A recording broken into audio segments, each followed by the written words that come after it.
দেখি কাশুবাবু, কেলোর প্রতি যে অন্যায় হচ্ছে বা হয়ে চলেছে, আচ্ছা এ কথা তো আমি অস্বীকার করছি না, কিন্তু তাই বলে কাউকে ব্যক্তিগত আক্রমণ করা এটা কিন্তু মোটেই ঠিক না।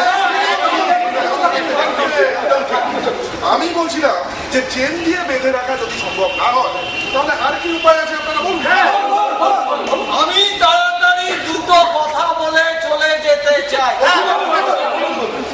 দেখুন, কেন কামড়ালে ব্যক্তিগতভাবে আমার লাভ হয় এ কথা আমি অস্বীকার করছি না, কিন্তু আমি জানি না কামড়ানোর দায়িত্বটা কেন একা দিতে গেল। কেন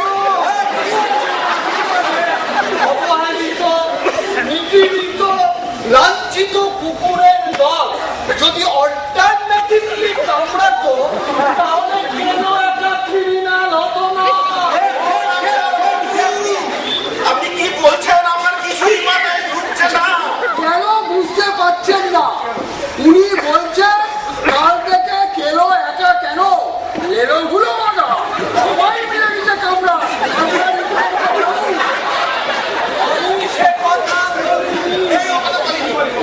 আরো বেশি লোককে কুকুরে কামড়া আমিও তা চাই। আমি চাই ওরা মিলে মিশে কামড়া। কেন কোনো সাজেশন থাকলে তো ভূমিকা করছিল।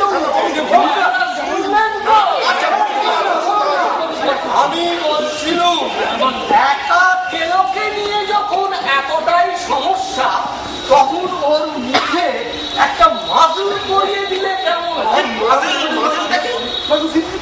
সম্প্রতি আমার এক বন্ধু একটা ঘোড়া কিনেছে। তার মুখে দেখলুম ভারী সুন্দর একটা মানে মুখবন্ধ লাগানো। ঘোড়াকে কামড়াই গেছিল আমার জানা নেই, তবে গেলোর মুখে ওই রকম একটা ভাজুন করিয়ে দিলে ভালো। যাবে না প্রথমত মুখে জাল আটকানো থাকলে ও বেচারি খাবে কি? নিজের খাবারটা তোকে নিজেই জোগাড় করে নিতে হবে। দ্বিতীয়, মুখে মাজল লাগানো মানে জনসাধারণকে যেন জানিয়ে দেওয়া হচ্ছে এই কুকুর অকারণে কামড়ায়। কেলো মোটেই সেই জাতের কুকুর না। প্রস্তাবটা কিন্তু মন্দ নয়।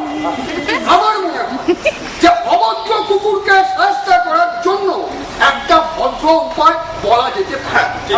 মোটেই ভদ্র উপায় নয়। কেলো কুকুর বলে বিশুবাবু একথা বলতে পারছে? ওনার আপন ছোট ভাই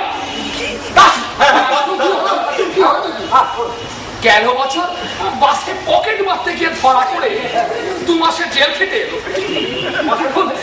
পাড়ার লোকেরা তো বলতেই পারে যে এবার থেকে দাশু রাস্তায় বেরোলে ওর হাতে হাত কড়া লাগিয়ে রাখতে হবে যাতে পকেট মারতে না।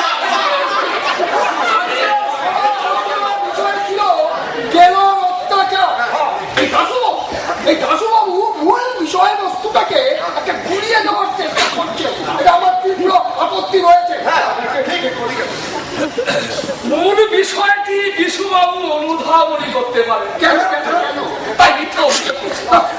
আচ্ছা এই তো জগা বসে রয়েছে, বলুন কেলো ওর উপর অত্যাচার করেছে এটা কেউ বিশ্বাস করে? ও বাবা, জগাকে কামড়িয়ে কেলোকে মাংস খুব লাগে ভাই দাদা।